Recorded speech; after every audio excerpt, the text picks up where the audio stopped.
Hello po sa mga Bicolanos all over the world. Yeah. So, kumusta mo ka mo yan? Hope okay man po ka mo today. Okay. And if di ka mo okay, yan. Maghinan nyo lang ka mo sa podcast na yun.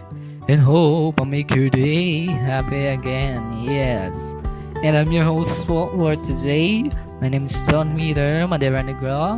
And now you're listening to the episode 20 of Kaulay Podcast. Yes, Kaulay Podcast is powered by TP Production. Yan, para ka na-mention na kasi bago 20th episode doon na pala nene. Yan, medyo hararayo naman baga, di ba? 21 to 20.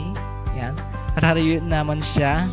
Somehow thankful man ako na nakabot na ako sa 20th episode. And hope magdagdag pang episodes sa. And thank you man sa padagos na nagsusupport ng podcast na yun na pagkikaya sa indo mas na-motivate pa ko na magpadagos sa pag-podcast even though maliit pa yung community. Pero hope sa future magdakol man yung listeners ta and magkaigwa man ako ng collaboration para di naman ako nagsusolo-solo sa pagtabil talaga. Yan. So pag kaulay sendo yan. Kaulay podcast, kaulay. Yan.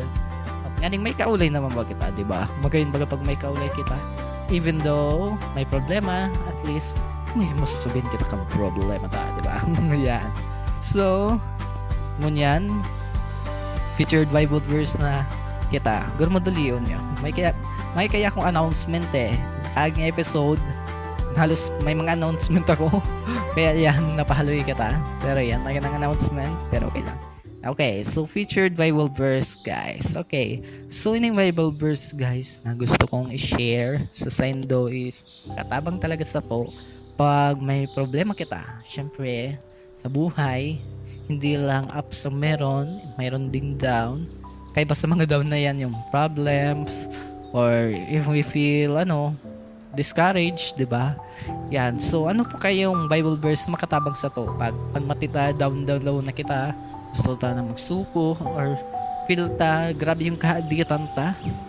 So i-share ko pa sa inyo yung sinasabit sa inot na Pedro 5:7 yan. 1 Peter 5:7 yan.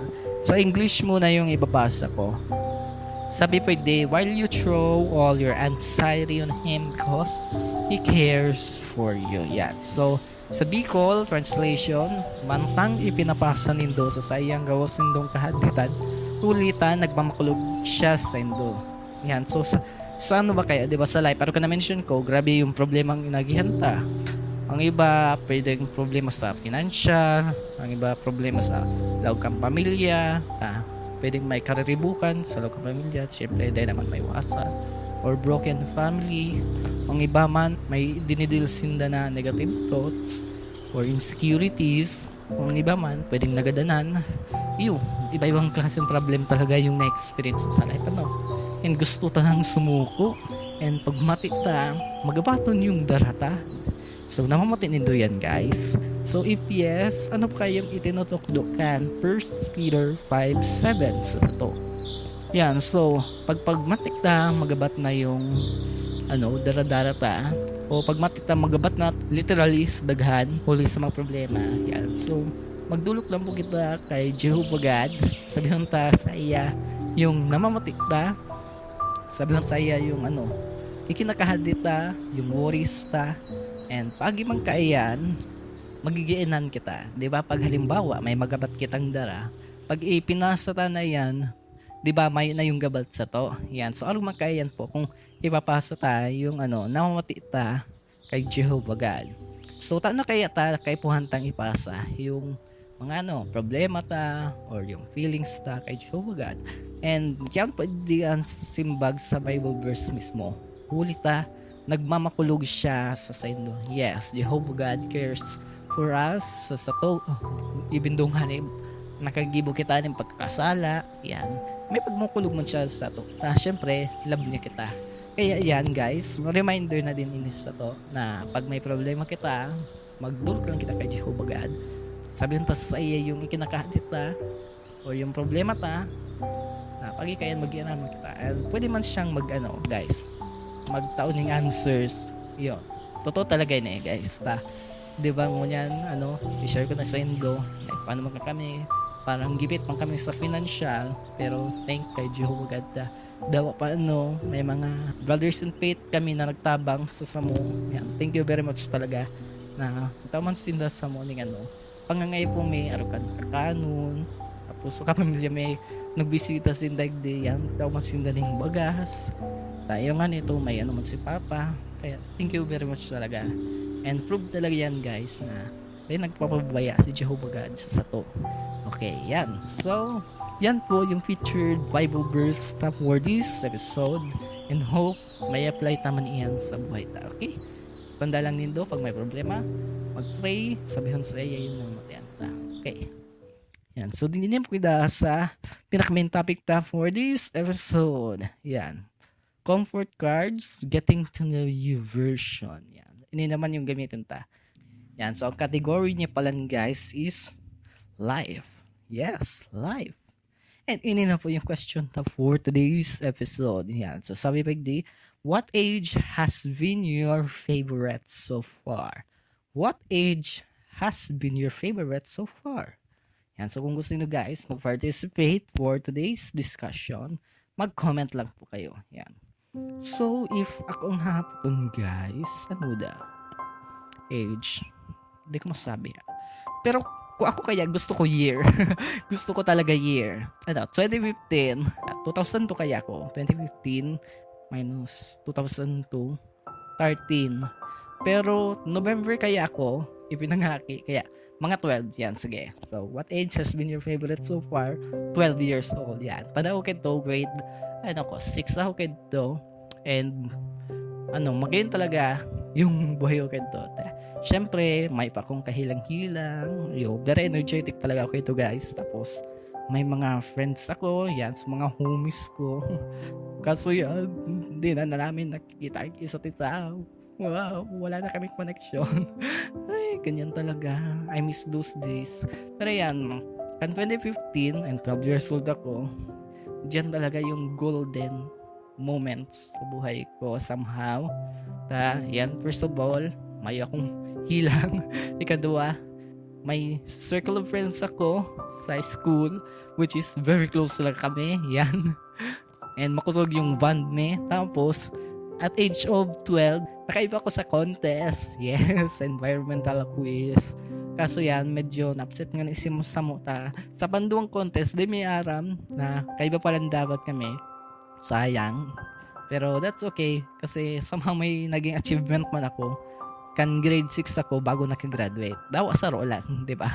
Kaya ayan, so favorite age ko talaga is 12 years old. Di ba may part sa buhay ta na garong pagmatita, duman yung pinaka masayang moments. Yan, so I miss those days.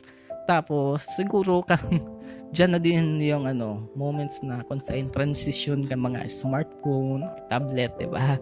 Yan, sa age na ito na parang tanda ko kayo kan elementary, may sarap kaming kaklase kito na may tablet talaga siyang dara. Tapos syempre kami may man kaming kasara cellphone di pa mapanggayong uso yung gadget kayo. Yan, so kan 12 years old ako, saka lang nagkaigwa ng mga smartphone yung mga kaklase ko.